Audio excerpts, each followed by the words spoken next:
ngayon aalis kami nila Dudong Junjun, nila Uncle Tani, si Manong ko na kauwi na mga kaibigan galing doon sa sa lugar nila sa Danuman.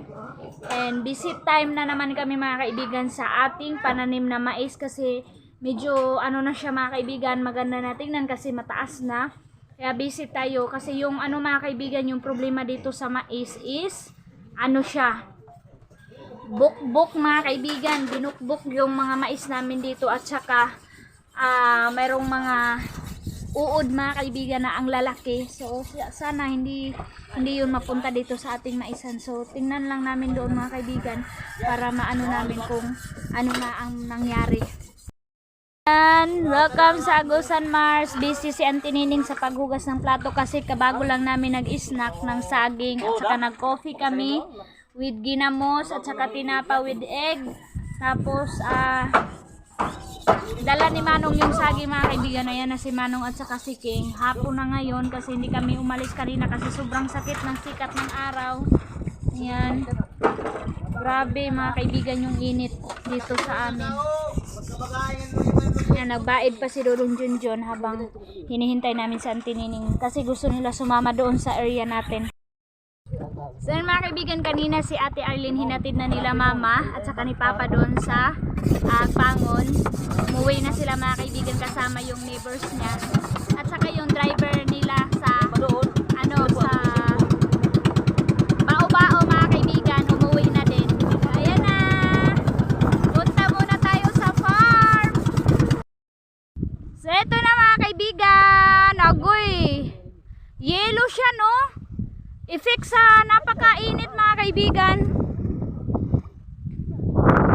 Yan, makikita mo na mga kaibigan yung mais. Wow, siya mga kaibigan, nag-yellow. Puntahan namin ni Manong yung gabi.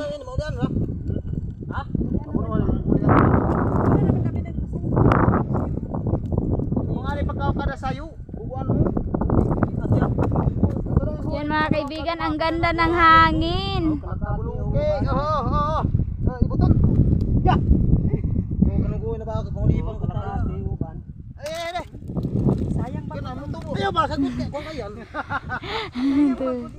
Ayan ang saya-saya mga kaibigan. Hala.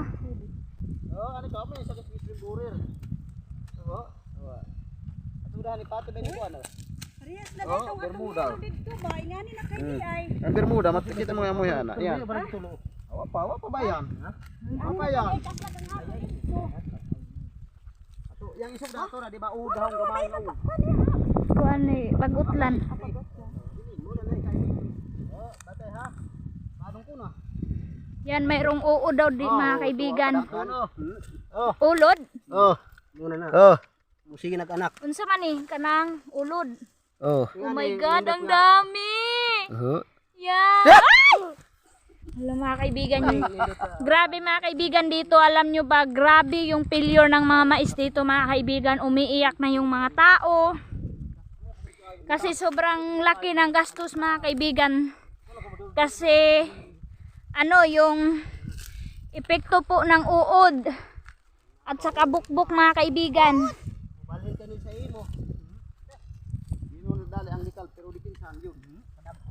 Doy, may ganong patanawa ko nung. Dagkuna. Oh my God, ang dami mga kaibigan. Muna mo itlog na na siya, sa itlog. Uruton yung mais na yun. Ayan. Ito may sprayhan, di patay siya. Ang tinining ho. Di, grabing itlog niya tayo. Ay! Uod mga kaibigan. Ito po yung nagdalasa dito mga kaibigan sa mga pananim dito. Yung panday ko mga kaibigan, halos na lang mga kaibigan. Ang dami pong mais nila tinanim. Pero sila yung first time na na-failure mga kaibigan. Na sobrang lawak yung damage ng uod at saka bukbok. Yung tawag bukbok mga kaibigan, yung pumuputi yung mais. Okay rat. Sakiting lupa. Ang ganda ng hangin mga kaibigan, no? Saan mga kaibigan? Uy, buhay pala. Sabi ni Manong, akala niya patay mga kaibigan. Yung gabi na tinanim namin. Ayan, binuksan ni Manong, buhay pa pala. Yehe! Yan, sana mabuhay siya mga kaibigan. Meron tayong ilan to nung? Yung gabi natin? Apat lang na gabi. Ayan, nakabisita na yung panday namin dito sa umahan.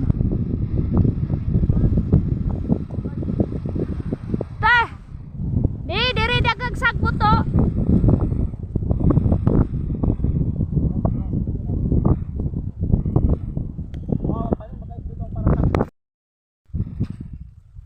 Tumbang ang kamay na ko. Butan ra na ko.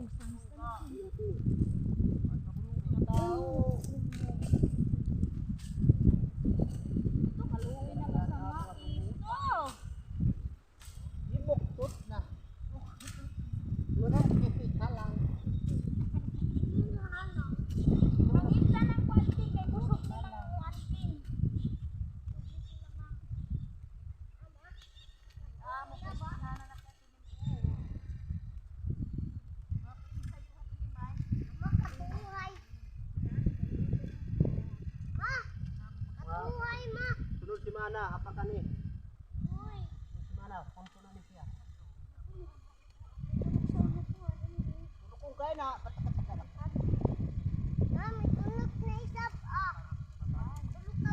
kalimugan tite.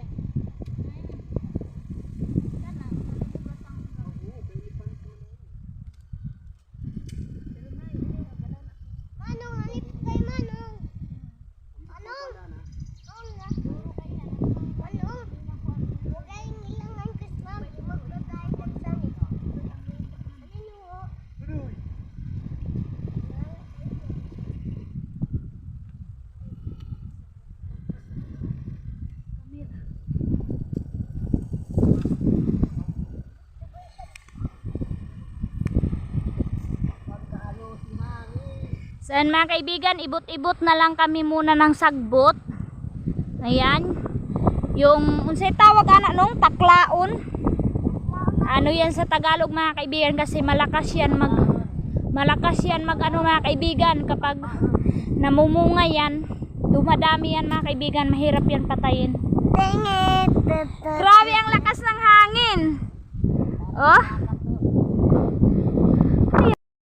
Kaibigan, sabi nila na kailangan na daw talaga namin mag-abono kasi ang payat daw ng mais namin at saka nagyelo. Ipik din ng tag-init mga kaibigan. Ayan o, sobrang tuyo na tuyo yung ano natin lupa.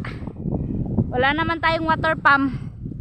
Malapit lang sa Agusan River pero wala kaming gamit na water pump. Ayan, iniibot. Yan po yung tinatawag namin na taklaon. Ayan. Mayroong pangalan naman yan pero hindi namin alam. So ito yung kahoy mga kaibigan na gusto namin ipasinso. Matagal ko na to pinakita sa inyo, hanggang ngayon hindi pa namin napasinso. Kahoyin sana namin ito. Pero wala pa tayong budget mga kaibigan pang gasolina. Yan na. King, mahulog ka. Mahulog ka. Grabe. Ay sila Dudong Junjun, mag-ano sila, mag-gawa ng apoy. Sige di, kay nindot kayo kay hangin. Uy. Sige, dito duha ko kabagmay. Kulit ko ba? Bibili na pa rin sa tong iyo. Pero iburot ko gayud kay sayang. Atay. Kay King. Ini ang mga bakante yan, pwede pa yan isa. Ini. Saan niyo? Dito sa buwang. Gusto ko kayo ang tanong ko mama, kuan. Gusto kong istihay.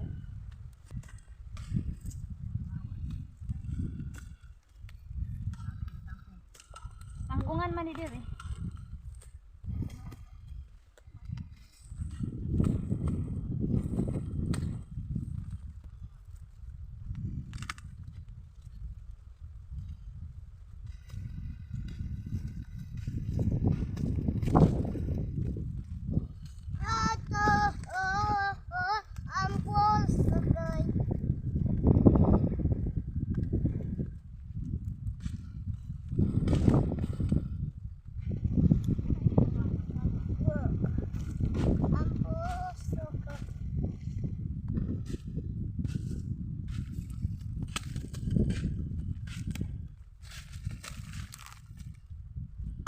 Udah, mainay ng kuan. Hangin. Bukid ba siya kuan? Exercise! Yan, inano na ni Manong at saka ni Auntie. Yung inano yung kangkong mga kaibigan, inaalis nila. Ay, angkong. Daming kangkong. Sa Manila to, walta na. Dito sa Libayra. Yes, noon mga kaibigan, nakikita nyo noon sa vlog ko na hanggang doon yung mais natin. Pero hindi namin siya naanuhan, natamnan kasi matagal siya hinupaan ng tubig baha. Kaya hindi namin siya na anuhan, nalinisan. Kaya di hanggang dito lang yung ano natin yung nalinisan. Kaya hanggang dito lang din yung mais natin. So mayroong natira sa ano namin sa seeds. So nakagawa na yung dalawa ng apoy. Inaano nila Dudong Junjun yung bamboo na napatay mga kaibigan. Susunugin na lang nila para hindi anuhan ng daga mga kaibigan, kasi dyan titira yung daga kapag hindi yan nakuha. Guro tong akong agi ani.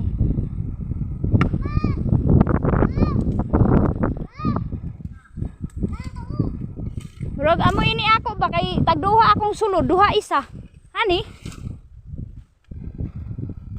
Tambok kay. Ayan. Sige, das ra ba ubagay? Oo. Wow. Yan mga kaibigan, alis na yung mga daga dyan. Pupunta na sila sa ibang. Ito din oh.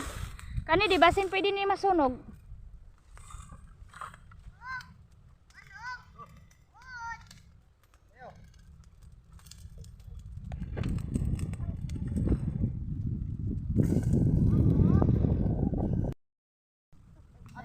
Sana nasunog na mga kaibigan.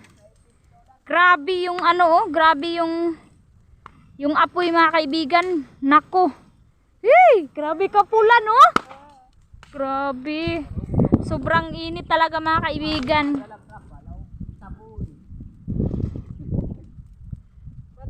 Sila. Pero kung mapatay kayo, daw na yung pamilya mo sila ko. Pinpayan mo yung sunugan. Tanuman mo. Pag amo mo. Pag may rin bakit ako mo apas ba? Yung tinanim nila sa mga bata siguro or ewan ko mga kaibigan. Kasi yung allowed sa sige-sige mga kaibigan, 3, 4, anak lang. 3, 4, ayan mga kaibigan, ilan yung nilagay?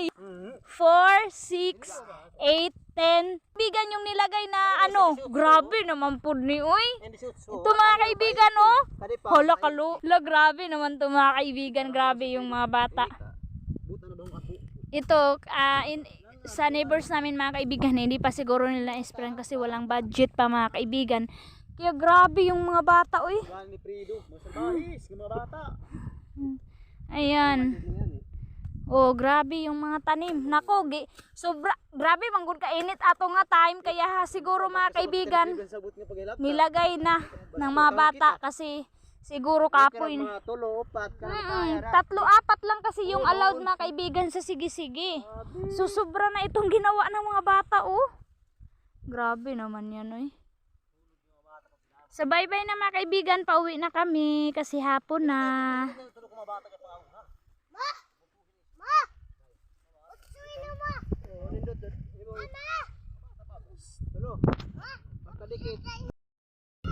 So ayan na mga kaibigan ang result ng cladding natin mga kaibigan. Hindi na po kami nagamit ng Hardiplex or plywood mga kaibigan kasi madali lang masira in case na maulanan palagi mga kaibigan. Kaya yung ano na lang, cladding na yung nilagay namin at saka maglalagay tayo baluster mga kaibigan. Ayan yung mga effect ng nanginom dito sa bahay mga kaibigan. Bawal pa naman kasi hindi nila inaano mga kaibigan na bawal kami pero iniinuman pa rin yung bahay ko mga kaibigan. So ito yung update natin sa ating house sa labas.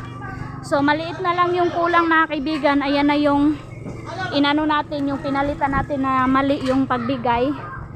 So ayan na, mayroon na tayo dyan. Ito na lang at saka yung hagdanan natin mga kaibigan yung kulang para po talaga safe na siya mga kaibigan. And then meron akong tinanim dito, my god, meron akong tinanim dito na gulay. Tingnan ko muna.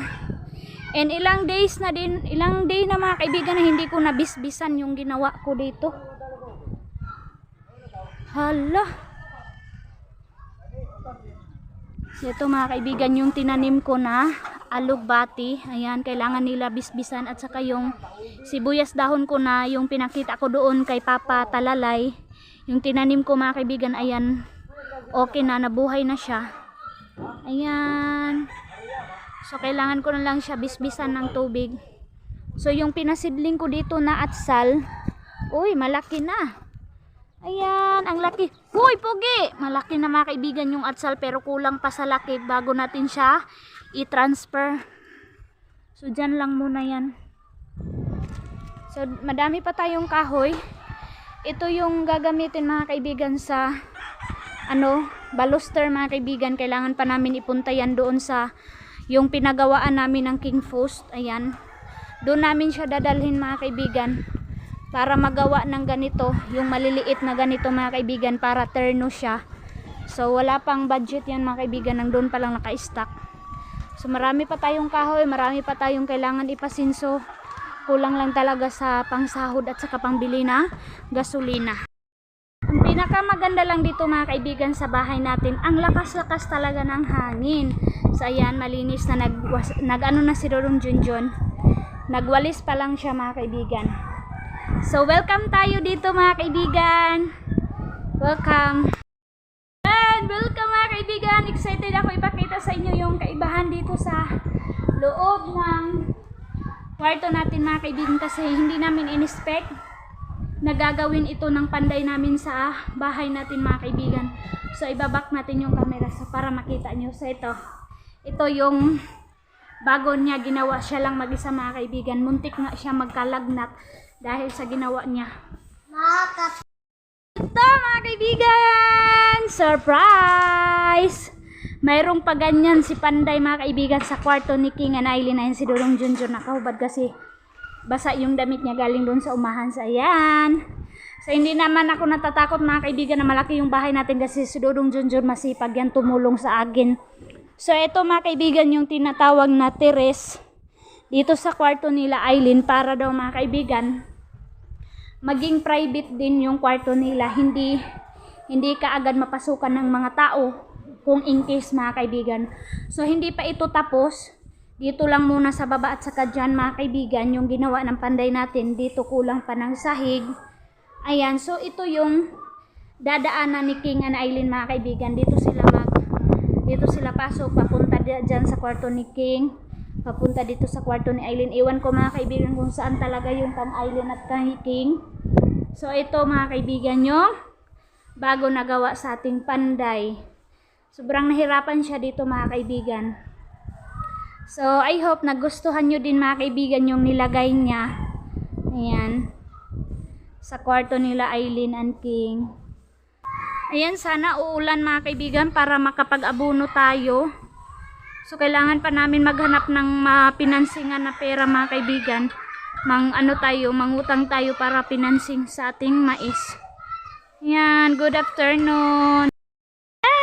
Ayan na mga kaibigan, naglinis na ang ating napaka-active na husband mga kaibigan, na naglampaso, nagpunas sa ating sahig mga kaibigan. So ganyan yan si Dodong Junjun mga kaibigan, kapag kailangan ng ilinis yung mga sahig, tumutulong siya mga kaibigan. So punasan lang natin kasi dinadaanan pa naman namin mga kaibigan. Pero kapag yung kailangan na namin siya i-paint, sabi kasi ko rin namin to mga kaibigan, ipe-paint namin gamit yung primer, para hindi madali masira itong sahig mga kaibigan, kasi mabasa talaga siya. And then mayroong nag-suggest sa amin mga kaibigan na kailangan daw namin bumili ng bamboo na parang inaano mo lang mga kaibigan, tupi mo lang mga kaibigan yung bamboo para hindi makapasok yung ulan.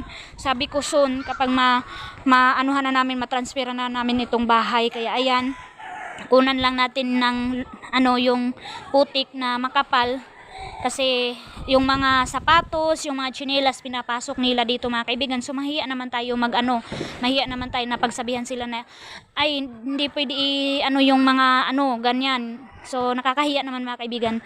So okay lang.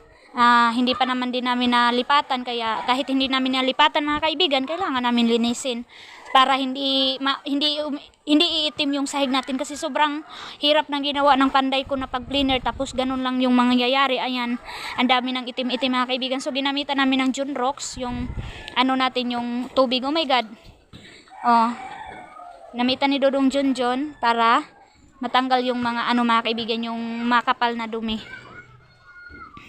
Saan dito na kami natutulog mga kaibigan, ilang gabi na. So ginamit naming takip para hindi masyado pumasok yung mga yung hamog. Nagtakip lang kami ng kortina, ginanyan ko kasi hindi yakas siya yung kortina ko. Super tagal na yan mga kaibigan na kortina na binigay ni Bianan sa akin. Pero nandyan pa rin mga kaibigan, gabok na nga siya, kaya ginanyan ko na lang kasi sa isang bintana dalawa yung magagamit mga kaibigan, kaya inano ko na lang ginanyan. So ito. Maraming salamat talaga sa suporta ninyo mga kaibigan. Pagkatapos po nila dito, bukas Monday, maglalagay na sila ng cladding dito, and then tatapusin nila yung dyan sa kwarto na yan, tapos dun din. Pagkatapos, kung mayroon pang time mga kaibigan, dito sila sa kusina mga kaibigan maggawa. Ito na lang talaga mga kaibigan.